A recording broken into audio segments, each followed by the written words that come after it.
If I start telling people about hell, I might just scare them off. Where are you going to scare them off to? Hell number 2? Or are you just going to sit there and let them burn? Entertainment, right? I'm going to name one show that came out on TV. You probably didn't see it, but I'm going to tell you why I'm bringing it up. It's called Iron Fist, and Iron Fist is one of the comics from old. You had Iron Man, Power Fist, something like that. Um, and no, it was Luke Cage and Power Fist. Sorry, and this just came out. But I never read the comics, but I realize now that all of it, is about this Buddhist experience, and they bring out the whole season on Netflix. And if you watch this thing back to back, which I did, you're getting indoctrinated, indoctrinated into this Buddhist philosophy and the heaven the heaven that's hidden within the mountains of the Tibetan mountains, and how he uses his chi to summon the Iron Fist, the power, and it's just some crazy stuff. But it's relating to what you're talking about here because um, a lot of the young people that watch these shows are getting just indoctrinated into these philosophies. What do you think about that? Oh, yeah. Gentlemen, I teach a course at a small college, a small Bible college in southwestern Saskatchewan called Miller College of the Bible. Miller's a great little school, by the way. It's not a big student body. I think there's 160 people or so at the Saskatchewan campus. And then in BC, they have another campus in British Columbia. And I teach a course called Secular Pagan Trends. Um, I taught it again in January, and this last week I was just finished marking my final essay papers. I have my students do an essay on some area, some field of interest that fits with the topics we were discussing in class. Now, my class is a modular class, only 20 hours long, stretched over 5 days, so that's roughly 4 hours per day of actual class time. So it's pretty intense.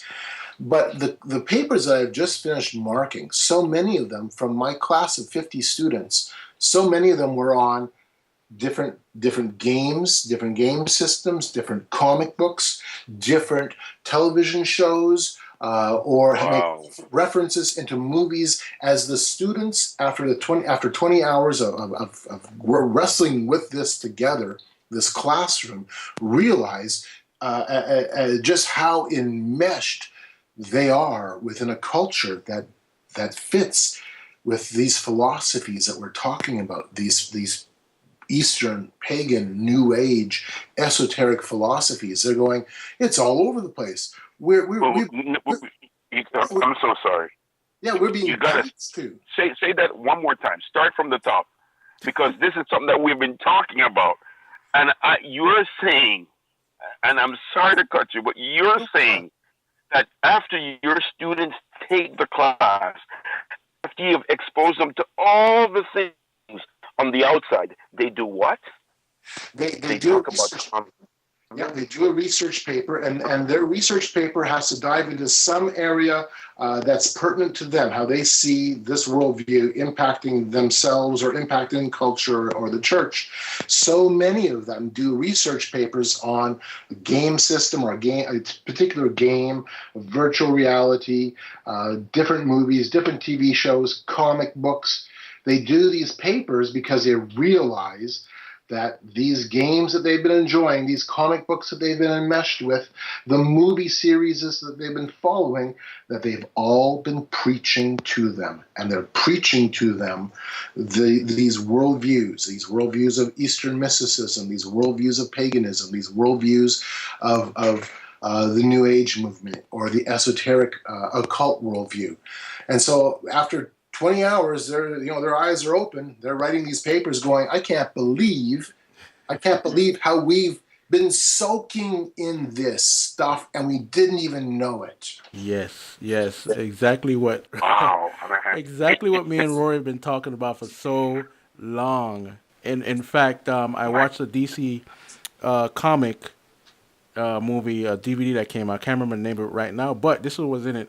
Wonder Woman and the Super Friends and everything, the Justice League, and at the end of it, they're giving a ceremony for the heroes, and Diana, Wonder Woman, she says, this is basically Hermes and Mars and this, that, and the other god in the modern age. I'm like, what?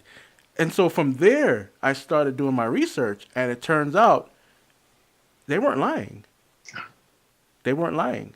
Right. And it's just amazing to me because the professors in college that know this, they know that the comic book has roots in all of this. But again, the church denies some of this because it's entertainment. Exactly.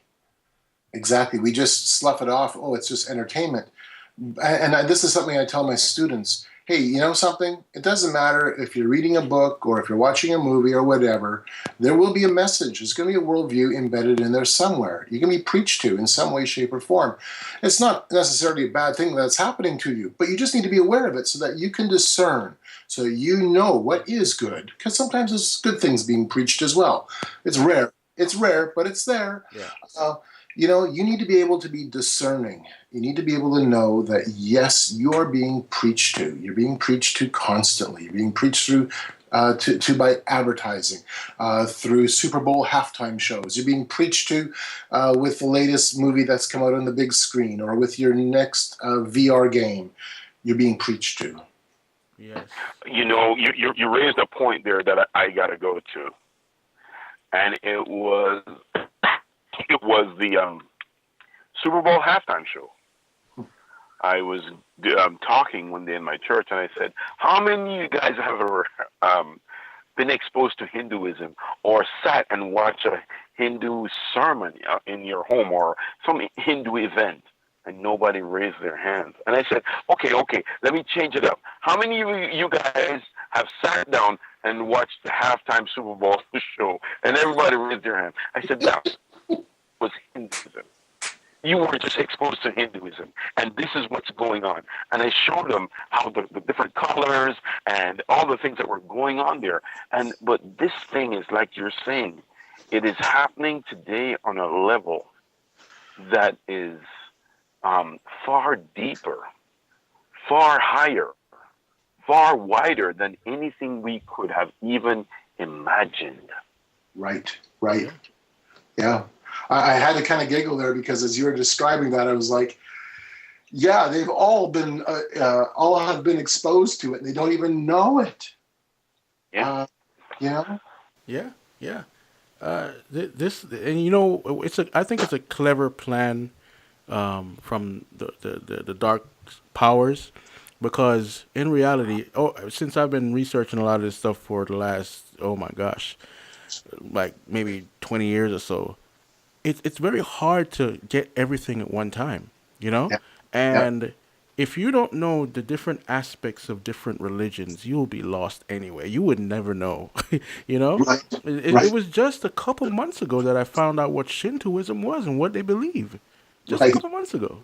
And so, we know about Christianity. We know some things about Islam. We know some things about different sects of Christianity. But when it comes to world religions, a lot of us are just lost in what they really believe. And I think that's one of the reasons why we'll soak up this and soak up that, soak up some New Age. And years later, we're like, wait a minute, I just read about that.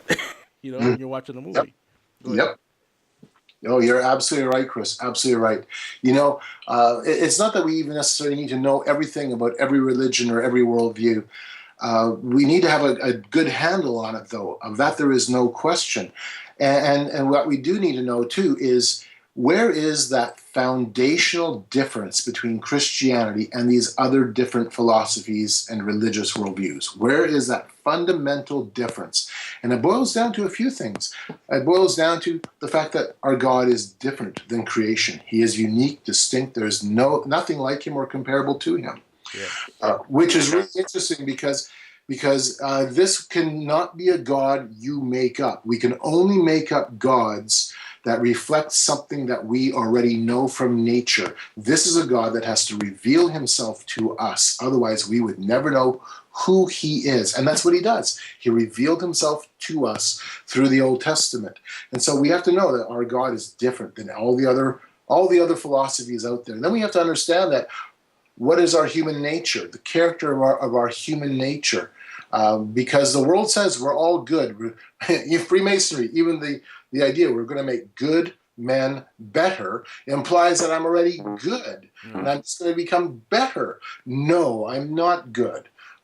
Compared to God's righteousness, I'm as a filthy rag. And the language that being represented there, and I had to explain this at a Bible study just last week, the filthy rag being implied here is that used tampon that you throw away. It's a menstrual rag. It has no more value. You can't wash it out. You don't even want to touch it. That's the comparison between God's righteousness and my righteousness. So that's another point that we have to bring out. We're not righteous. And then the third and the most important part of all of this that brings us all together is how are we brought back to God? How are we brought back in a right relationship? And that's through the uniqueness of Jesus Christ. That is through him and him alone. And the beauty of all of this is this, that God, in sending his son Jesus, he is inclusive in that he wants all to come to him. He says, I want all to come to me. He is inclusive, but his way is exclusive. It is through his way, not your way, not some other religion's way. It is through his way. Amen. Amen. So, those are the three basic things that we really need to start honing in on, so that when we do talk to these other religions, we're going to go, okay, well, here's where the difference lies. Here's those three areas. This is our beginning point, gentlemen. If you like our videos, don't forget to hit the subscribe button and the notification bell to get all our frequent updates.